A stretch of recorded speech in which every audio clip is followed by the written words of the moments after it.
Good day. So for today's video, we will going to talk about the concepts of set. So what is set? It is a collection of objects whose contents can be clearly determined. The individual objects and set are called as element as set. A set is commonly represented as a list of all its members enclosed in braces. Okay, so we have here a properties of sets. Sets are denoted by capital letters while the elements of set are denoted by small letters. If X is element of A, we can write A element E. A, okay? X element E. X element A, okay? So that is the way on how to write the if X is element of A, okay? And we have here also FA, X is not an element of A. We can write that in that way. So each element will be written once. The orders of elements is not important. Okay, so we have here set representation.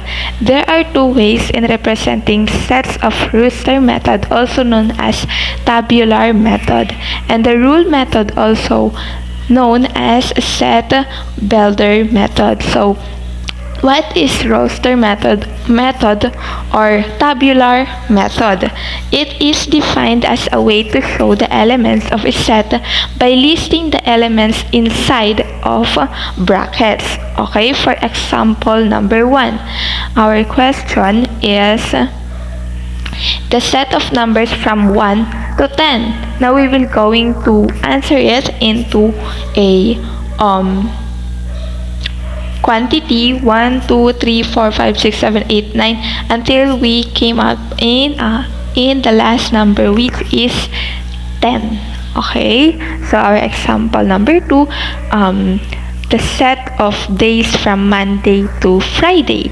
So if it says that Monday to Friday, we will going to list the days between from Monday to Friday. Okay, so in our set builder method or rule method, it is an elements of a set that have a common property that they can be defined by describing the property. Okay, we have here example number 1. Okay, so that is how to write the question number 1, and the answer is 6, 7, 8, 9, 10. And we have also here example number 2, which is it says kasi na 2 is so the answer is 3, 4, 5, 6.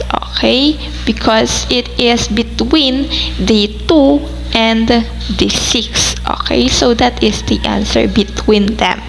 Okay, so we have here set of numbers. Numbers also known as positive integers, counting numbers or natural numbers that they we have here a set of numbers. Natural number is the number 1. It is also known as positive integers, counting numbers or natural numbers. They are the numbers 1, 2, 3, 4, 5, and so forth. Okay, so we have also a whole numbers. This is the set of natural numbers plus 0. For example, we will going to start the counting into 0 with, for example, 0, 1, 2, 3, 4, 5, and so forth. Okay, we have also integers. This is the set of all whole numbers plus all the negative of opposites of the natural number. For example,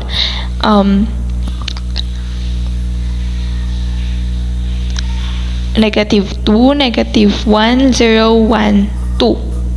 Okay, so as you can see, we can see here the set of whole numbers plus all the negatives or opposites of the natural number. Okay, so negative 2 is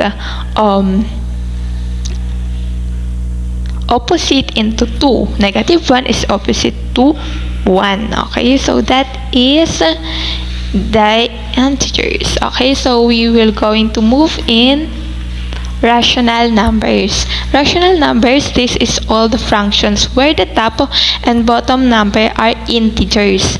Always remember that the denominator cannot be 0, but the numerator can be. For example, 1/2, 3/4, 7, 2, -4 third, 4, 1. Okay, so we have here irrational numbers. This includes all numbers that can be written as a decimal. Okay, written as a decimal, or always remember that. This includes functions written in decimal form. For example, 0.5, 0.75, 0.35, 0.073, 0.333, or 2.142857. Okay, so that is the example of irrational numbers. So we have here a cardinal number. It is the total number of elements present in it. In other words, the number of distinct elements present in a set is the cardinal number of the set. The cardinal number of a set A is represented as n quantity A. Okay, so we have here two examples. So first, find the cardinal number of each set. Okay, the given is letter A. K is equal to quantity 3, 6, 9, 9, 12, 15. Okay, so as you can see, our n quantity K natin dyan is the 9 because it is repeated, and we will going to move an M. Okay, M is equal to 2 because we have here two numbers that was repeated or the same, which is the 9. Okay, so N is equal to N quantity M is equal to 1. So there was no not element here. Okay, so we have also in number 2, find the cardinal number of each set, or it is the same in our example number 1. Okay, so we will going to move in our in kinds of sets. Okay, so we have universal set. It is the totality of elements under consideration. So for example number 1, these examples, all the numbers that you can see in our example number 1 is the answer. So universal set is equal to 0, 1, 2, 3, 4, 5, 6, 7, 8, 9, 10. So those numbers, as you can see it in our inside and outside of the circle. Okay, so we have here also example number 2. It is the same in our example number 1, but it is a name. Okay, so our empty set, it is a set with no element. Okay, for example, let A is equal to quantity PAT and B is equal to -1, -2, -3. Okay, so as you can see, there was no element. Okay, because PAT is a word and -1, -2, -3 is a number. Okay, so it is the same in our example number 2. So we will going to move in our finite set. So it is a set with countable elements. For example, set the color of a rainbow. example number 2 is set of the number of scientific calculator. Okay, in our finite sequence set, always remember that the elements is countable. Okay, so we have here also infinite set. It is a uncountable elements. Okay, so for example, set of stars in the sky, di ba? Hindi naman natin mabibilang yung stars sa sky. So it is infinite set. Set of whole numbers. It is also infinite set because it cannot be countable. Okay, so we have also a equivalent sets. Okay, so it is two sets with the same number of elements. For example, let A is equal to D O V E and B is equal to C A T.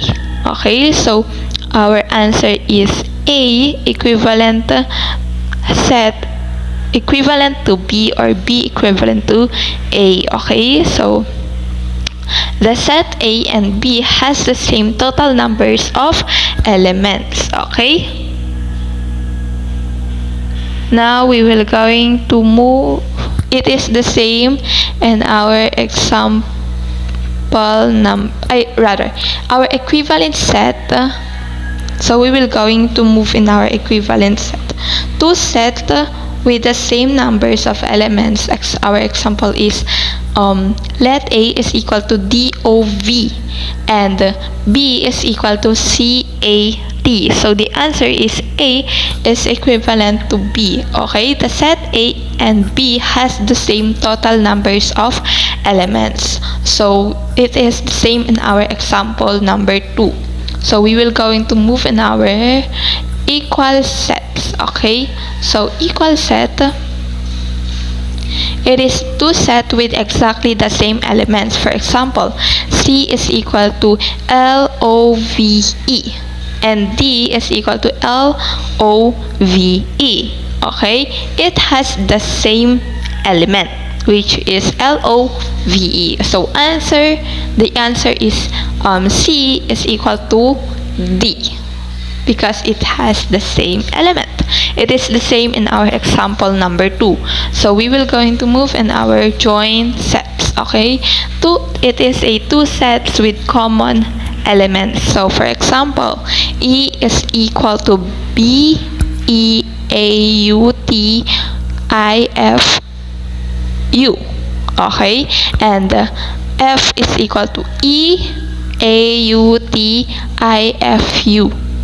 Okay, so UL. So as you can see, there was a joint. Okay, because in our E there was no L, but in our F it has EL, but there was no B, so it is connected. Okay, so it is the same in our example number 2. So we have here also this joint set. It is a two sets with a common element. For example, A is equal to 1, 13, 15 and B is equal to 12, 13, 16. Okay, so the answer is A and B are disjoint sets because it is not disjoint. It is not joint. Okay, it is the same in our example number 2, which is A is equal to Monday, Wednesday, Friday, and B is equal to Tuesday, Saturday, Sunday. Okay, the answer is A and B are disjoint sets. Okay, so we have here also a subset. Okay, it is a portion of a larger set. Examples: A is equal to red, blue, yellow, green, and B is equal to red, pink, yellow, green, blue. Okay, so as you can see, it is a subset because